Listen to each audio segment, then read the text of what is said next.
The sun spilled across the marble floors of a Malibu mansion, bathing the breakfast nook in warm, golden light. Outside, ocean waves whispered against the cliffs. Inside, the quiet hum of wealth moved like background music, clinking silverware, soft jazz playing from built-in ceiling speakers, and the faint rustle of linen napkins. But none of it mattered the second Zola spoke.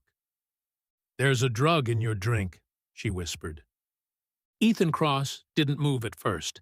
His hand hovered inches from the crystal glass of orange juice. Condensation traced slow lines down its sides. His fingers twitched slightly, like his body heard her before his brain caught up. He turned his head. Standing beside him, barely reaching his shoulder, was a 10-year-old black girl in an oversized hoodie. Her braids were tied back, sneakers slightly scuffed, and her voice still echoed in the room, despite how soft it had been. Zola didn't look at him.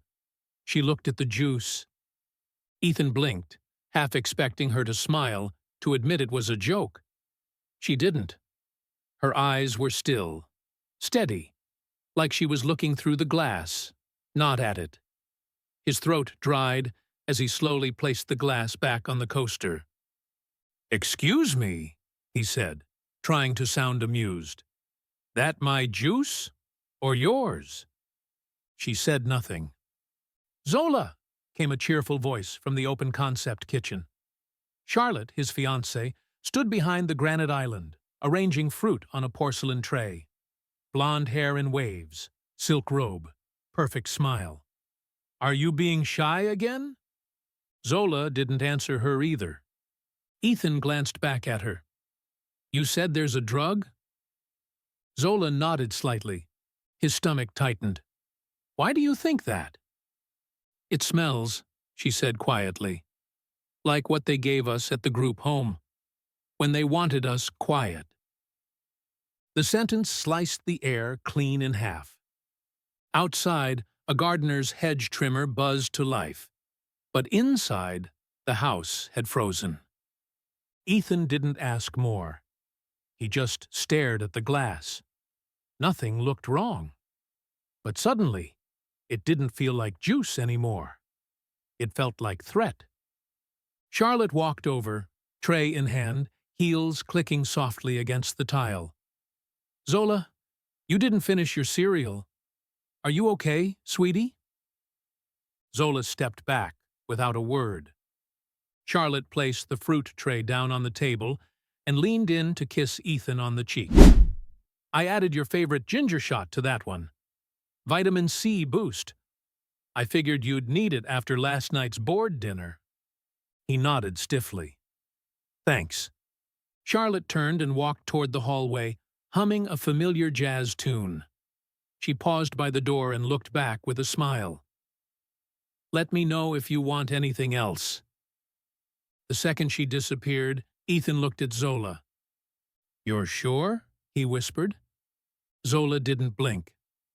"I'm not guessing." He stood, picked up the glass, and carried it to the kitchen sink. The smell hit him when it was too close to ignore. Bitter under the citrus. Faint. Wrong. He dumped it. No drama. No shattering. Just the soft sound of liquid against steel and glass. When he turned around, Zola was already gone. Only her footprints remained in the morning light, stretching across the floor. Ethan wiped his palms on a napkin. He was a billionaire, owner of Crosstech, one of Silicon Valley's most trusted cybersecurity firms. He had cameras in every room, encrypted servers, guards on the perimeter. But none of that had warned him. A whisper did. He stood there longer than he realized, watching the light crawl across the counter. The glass still sat in the sink. He hadn't touched his toast. Outside, the Pacific sparkled. Inside, everything had shifted. He didn't know how to explain it. But Zola's eyes had told him one thing for sure. She'd seen danger before, and she knew how to spot it. Flashback to 6 weeks earlier. Rain was falling in Atlanta, the kind that seeps through windows and rooftops, the kind that makes everything feel a little heavier. Zola sat alone on the steps of the foster home, her hoodie soaked, fingers clutched tightly around a battered second-hand tablet. She was hunched over, not from the cold, but from habit. It was the posture of someone who'd learned to take up less space. Inside, the other kids fought over dinner, and the staff yelled louder than usual. But Zola wasn't listening. She was coding. She'd found a hole, a vulnerability inside the donation platform of a California-based nonprofit. Not to steal, just to test if she could. It wasn't about breaking things. It was about understanding how they were built. And the site she broke belonged to Ethan Cross. The next day, instead of cops, a man in a sharp suit and quiet voice came to see her. He didn't yell. He didn't make promises. He asked her one question. Why? She looked up and said, "Because no one's ever watching when people like me disappear." That line did something to him. He didn't leave her behind. Instead, Ethan flew her out of Atlanta with court approval under a temporary mentorship program he personally sponsored. He placed her in his Malibu estate, not as a daughter, not as a charity case, but as someone he respected. She was given a guest room with a private bathroom, new clothes, and more tech equipment than she'd ever seen in her life. But Zola didn't unpack her hoodie. She still wore it every day, even in California sun. Her sneakers never changed either. She didn't smile much, and she never took food unless offered twice. Ethan tried not to overwhelm her. He gave her space, let her set the pace. But Charlotte, his fiancée, was less subtle. I mean, she's quiet and all, but don't you think she should be, I don't know, doing more? Charlotte asked one night over wine. She barely talks. She walks around like she's casing the place. She's 10, Ethan replied. She's a 10-year-old hacker. That's not normal. She's not normal. That's the point. Charlotte smiled, but it didn't reach her eyes. Just saying. Maybe she needs structure, rules, schedules. Zola heard it. She always did. She listened from corners and doorways, always just out of sight. It wasn't eavesdropping, it was defense. She had learned in Atlanta that adults lied more when they smiled too much. Still, she stayed. She watched. She learned the layout of the house before speaking more than 5 words. She memorized the alarm system within 2 days. She asked Ethan about his work. Not about the money, but about the code. She could follow algorithms better than she followed people. And Ethan noticed. One morning, he found a sticky note on his desk. Your guest network has a loop. She hadn't signed it. He traced it to her room, an alert set from her tablet to his laptop via a silent script she wrote in 17 lines of code. Ethan didn't punish her. He smiled. She didn't smile back. But she stopped hiding her screen when he walked into the room. That was progress. A week later, Zola walked past the kitchen where Charlotte was prepping lunch. You always watching me, baby? Charlotte teased, winking. Zola said nothing, just stared for a second too long. Charlotte's smile didn't break, but her grip on the salad tongs tightened. Later that evening, Charlotte told Ethan, "She gives me the creeps." Ethan replied, "She notices everything." And that was true. Zola noticed the way Charlotte always offered drinks before conversations. She noticed the drawer Charlotte locked when she thought no one was watching. She noticed the phone calls that ended the moment Zola entered the room. And most of all, she noticed the way Ethan didn't notice. But Zola wasn't there to snitch. She wasn't there to be rescued. She just wanted safety. Not the fake kind with alarms and passwords, the kind that let you sleep with both eyes closed, the kind that didn't exist back in Atlanta. So she watched. And when the juice smelled wrong, she didn't hesitate. Because the last time she stayed quiet, a girl she shared a room with never woke up. That memory had a weight Zola carried in her bones. So when she whispered those 6 words in Malibu, "There's a drug in your drink," she wasn't being dramatic. She was being careful. Because safety wasn't something she hoped for. It was something she protected. Even if the man she was protecting had no idea what kind of war he was already in. The next morning, Ethan walked into the kitchen and saw Zola seated at the counter, staring into a bowl of dry cereal. Her spoon rested beside it, untouched. The sunlight poured across the kitchen like a postcard, but she sat in the shadow, her hoodie pulled up, her knees drawn to her chest on the bar stool.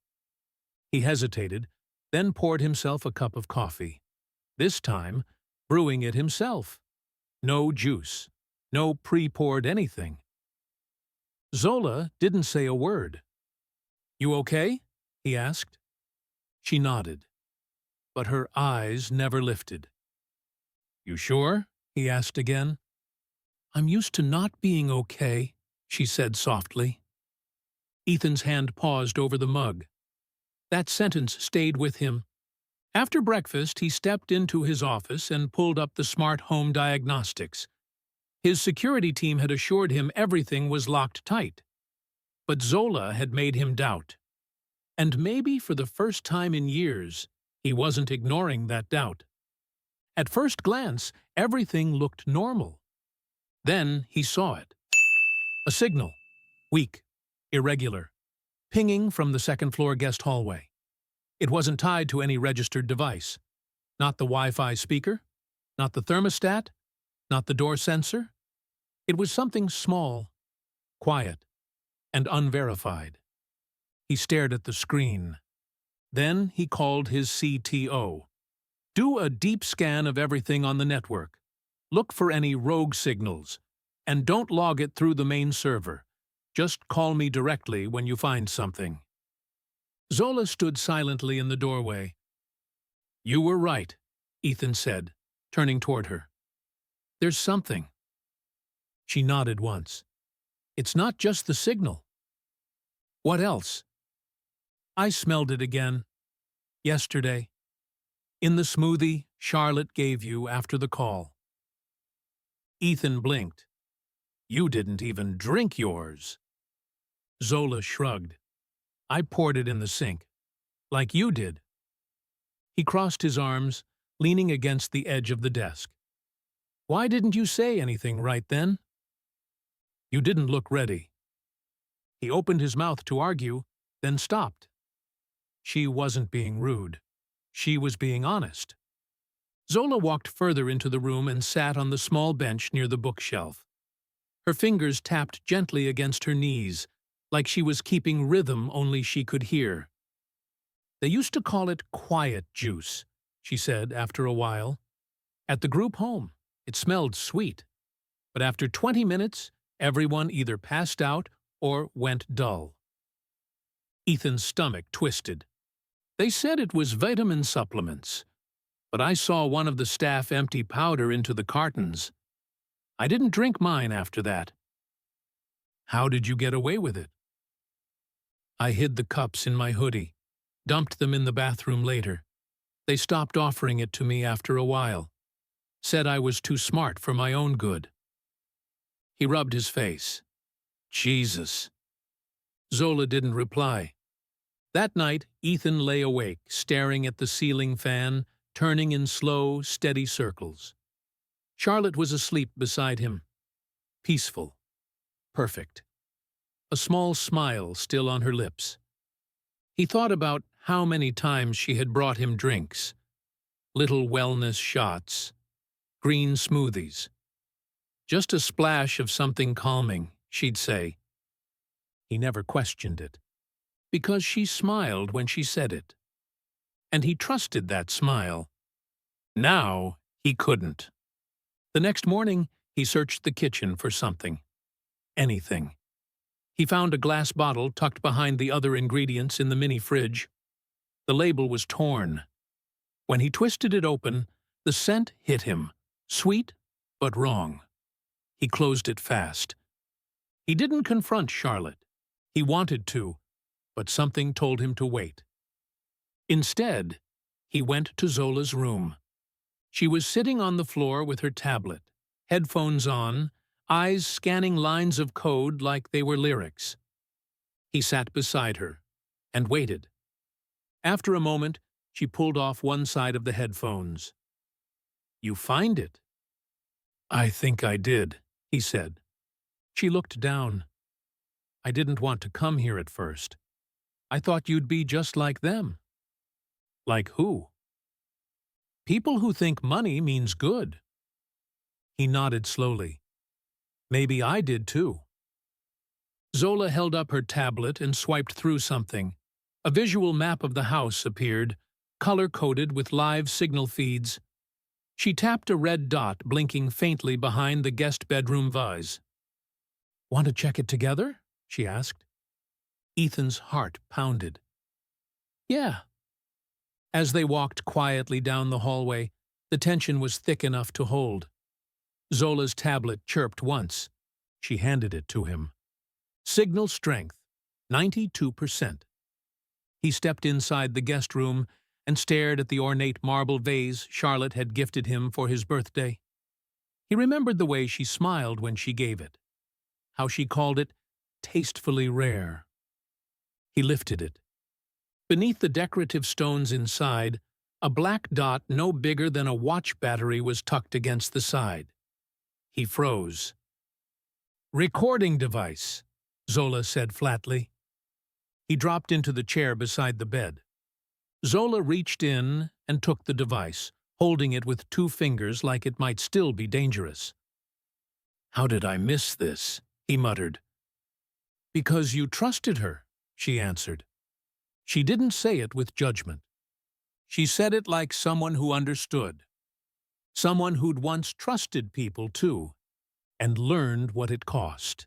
The device was just the beginning. Over the next 2 days, Ethan and Zola began searching the house together, quietly, deliberately, while Charlotte was out at yoga or running errands. Every time she left, Zola's tablet lit up with signals, faint pings, movement through walls, hidden transmissions no ordinary guest would ever notice. But Zola noticed everything. The second device was behind the painting in Ethan's study. A small rectangular bug, painted the same shade as the frame's backing. The third was inside the decorative clock Charlotte had insisted on placing in the living room. "For the vibe," she had said, running her fingers along the gold-trimmed glass. Each one matched the same signal signature. Each one was placed in spots Ethan rarely touched, but Charlotte always did. Margot, the longtime house manager, joined them after Zola revealed what they'd found. "I've been cleaning that clock for 2 years," she said, crossing herself. "Never saw a damn thing." Zola turned to her. "That's the point. You weren't supposed to." Ethan sat at his desk, surrounded by tiny, silent invaders. Bugs, devices, deceit. "She's been spying on me," he whispered. Zola nodded. "But not just you. Your company, too." Ethan's face tightened. "You think she's stealing data?" "I think she's been waiting for something." They moved fast. Ethan pulled in his private cybersecurity team, but under strict orders. No digital trails, no internal flags. Everything had to be handled off-grid. Zola was already 1 step ahead. She had mapped out the device's timestamps, signal pings, and transfer windows. The logs told a quiet story, a pattern of uploads every Friday night between 2 a.m. and 3 a.m. "She waits until your sleep data drops to REM," Zola explained. "Your smartwatch shares that info with the house system." Ethan stared at her. You were tracking my sleep data? She shrugged. I track everything. There was no denying it now. Charlotte had planted at least 3 recording devices, possibly more. She had access to Ethan's office, his servers, his prototype files. And Ethan had loved her. The betrayal gnawed at him, but Zola didn't let him sit in it. Instead, she handed him a flash drive. What's this? A copy of your system logs. I flagged the files she accessed. Look at the metadata. Ethan plugged it in. Sure enough, his most confidential design files had been opened, but not copied. Yet. They're waiting, Zola said. She and whoever's helping her. They want to grab everything at once, probably near your next product launch. Ethan clenched his jaw. She's not working alone. Nope, Zola said. Your CFO is too close. The signals don't make sense unless someone inside is redirecting them. He stood up. So we trapped them. Zola looked at him carefully. Are you sure? He nodded. I want them to think they've already won. Zola's eyes gleamed. Okay then. That night, the house became a hive of quiet strategy. Ethan and Zola began building decoy prototypes, copies of the real encryption software. Not fake enough to be suspicious, but embedded with tracer codes. The files looked legitimate. They were complex, perfect mirrors of the real thing. But the moment anyone opened them outside the house, the tracer would send a silent ping back to Ethan's team. Location, device ID, even screenshots. Margot rewired the security cameras to feed into a hidden surveillance drive. Zola went room to room, scanning every possible entry point. By midnight, the house had become a fortress, one built not on walls, but on silence. Ethan sat at the kitchen counter, staring at the decoy drive. She'll go for it soon. Zola nodded. She's been building to it. He looked over at her. You ever think about running away? All the time, she said. But then I remember, no one ever looks for the quiet ones. He didn't reply right away. Instead, he slid the decoy folder into place on his desktop. The bait was set. Later that night, Zola sat on the floor of her room, wrapped in a hoodie 3 sizes too big, her tablet glowing against her face. Charlotte was still out.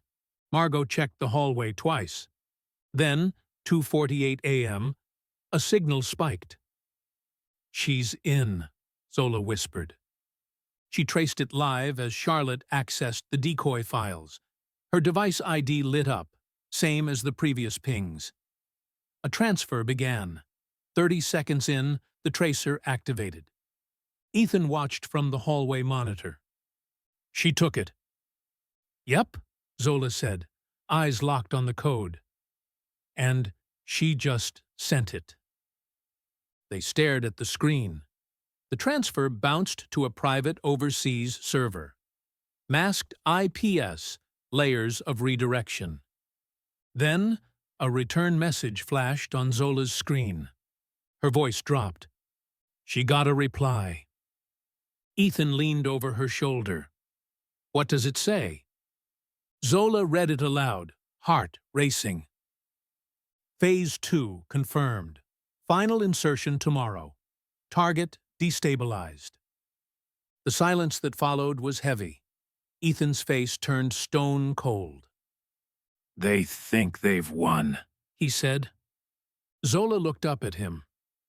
They're not even close, she replied. By morning, the sun rose over the Pacific like nothing had happened. Waves rolled in calmly. The air was clear, and inside the house, Charlotte moved with her usual grace, pouring grapefruit juice, humming something French, dressed in a navy blouse with pearl earrings. Picture perfect. Controlled. Ethan walked into the kitchen and kissed her cheek. You have your big meeting today, right? she asked sweetly. He smiled just enough. Yeah, just a quick legal overview before the launch. She poured him a glass. Should I bring dinner later? That new truffle risotto you like? That would be nice, he said, stirring his coffee himself. Zola sat nearby, quiet, tapping on her tablet like she was watching cartoons. But Ethan knew better. Wired into the house grid were 3 signal interceptors she had installed. They were now listening to every digital whisper in and out of the estate. She's here, Zola whispered through her Bluetooth mic, barely moving her lips. And so is the signal. 2 active pings. One's pulsing hard. Ethan didn't look at her. Good to know, he said out loud, sipping his own brew. Later that afternoon, Ethan called Miles Wren, his CFO, co-founder and closest friend, to his private office. The man who had helped build Crosstech from scratch. If Ethan had a brother, it was Miles. But after what Zola discovered, the word brother felt dangerous.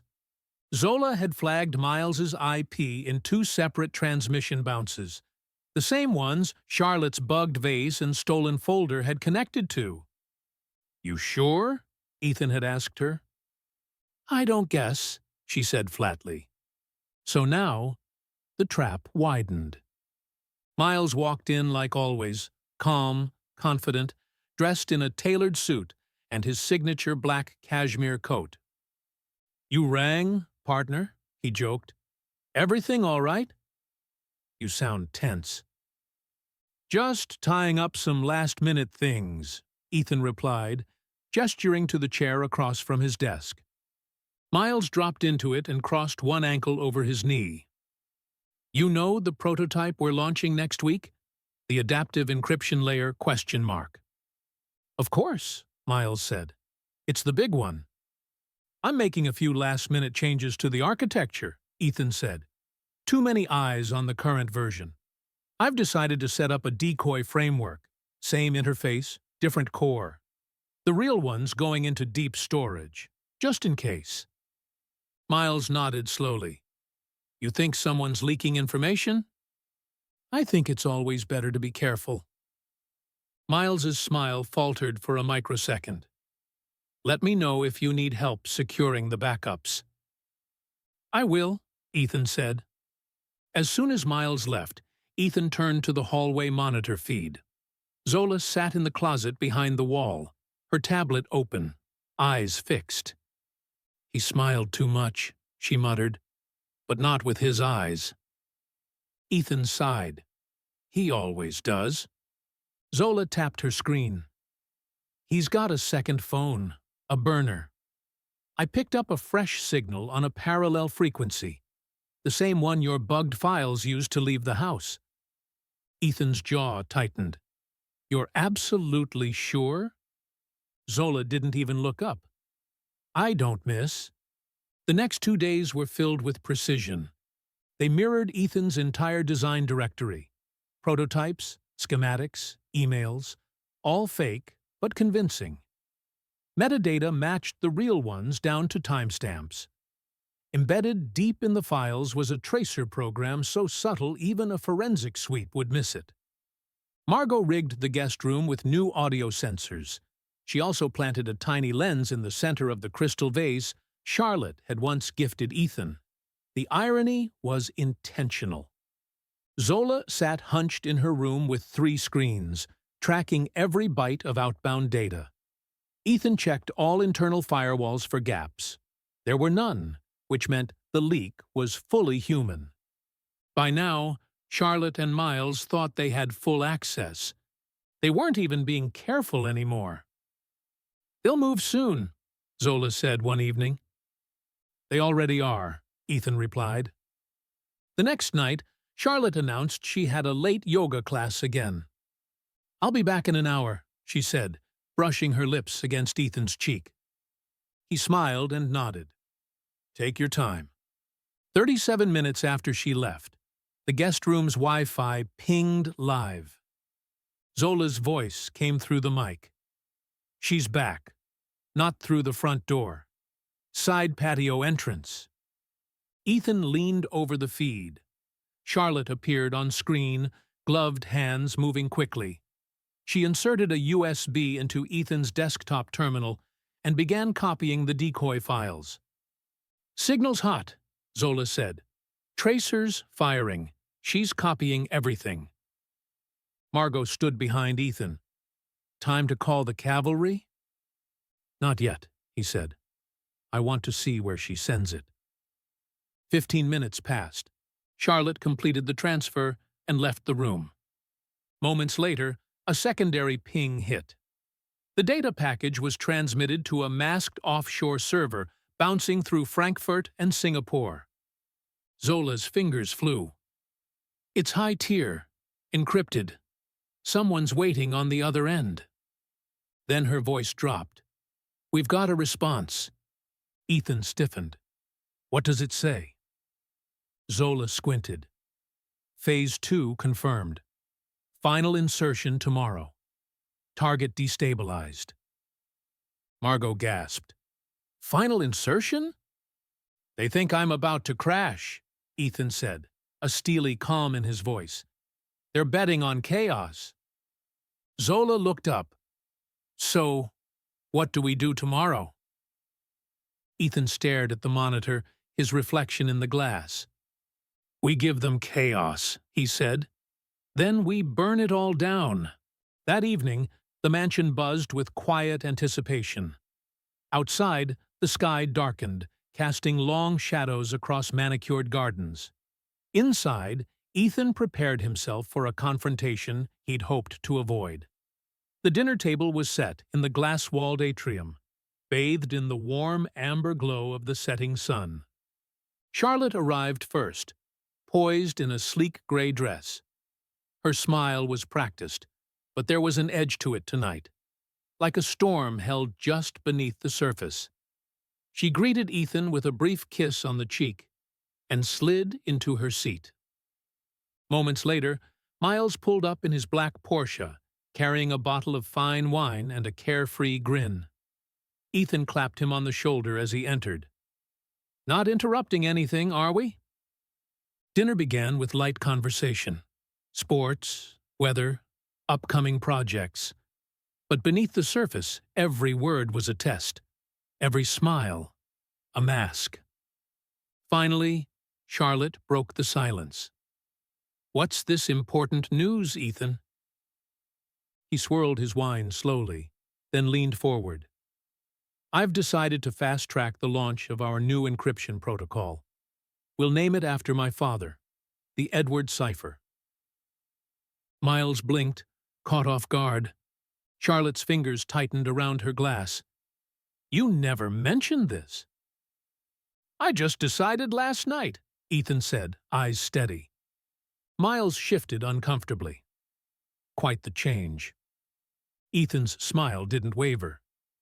"It's time to focus on legacy, on who stands with me." The room fell silent. Suddenly, the large screen flickered to life. Video footage played, clear and time-stamped. Charlotte standing in the guest room, copying files. Miles inserting a USB into Ethan's personal terminal. Charlotte's face paled. Ethan's voice cut through the room. "I trusted you both. You turned my home, my company, my life into a playground." Charlotte's mask slipped. Her smile vanished, replaced by cold fury. "You think you've won?" Before she could speak further, the study doors opened. 2 FBI agents entered quietly, badges gleaming.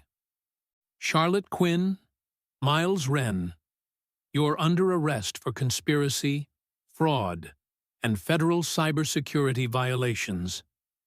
Neither resisted. Zola appeared silently beside Ethan, her eyes steady, unflinching. Charlotte hissed, "It was you." Zola met her gaze calmly. "You should have been more careful where you planted your microphones." As they were led away, Ethan felt a weight lift from his chest. Not joy, but release. a terrible relief. He turned to Zola. "You saved me." She shook her head. "I just told the truth." He looked at her. Really looked. That's all it ever takes. Someone to finally listen. Later that night, the house was silent. Ethan stood by the window, clutching a glass of untouched juice. Outside, the rain whispered against the mansion's windows, not loud or furious, but steady and quiet. For the first time in weeks, the darkness didn't feel so heavy. Weeks passed, but the silence in the mansion was different now. Lighter, like the weight of secrets finally lifting. Zola sat beside Ethan in the study, her fingers tracing the edge of a legal document he had just handed her. It was guardianship papers. For the first time, she saw the possibility of a real home. "I never said thank you," she whispered. Ethan smiled softly. "You don't have to. You did what no one else could." Tears welled in her eyes. Quiet tears, the kind that come from a place long guarded. He reached out and took her hand. "You saved me, not just from betrayal, but from myself." Outside, the sun broke through clouds, casting warm light across the garden they had planted together, a patch of green in a world that often felt cold. Zola looked up. "Do you think people can change?" Ethan's eyes held hers. "I think people can choose." She nodded slowly, feeling something shift inside her, a hope she hadn't dared carry before. And in that moment, a whisper became a roar. Not loud or violent, but steady, unstoppable. Justice had come not from a courtroom, not from power, but from the truth finally being heard. "All I did," Zola said softly, "was whisper." Ethan smiled, and it changed everything.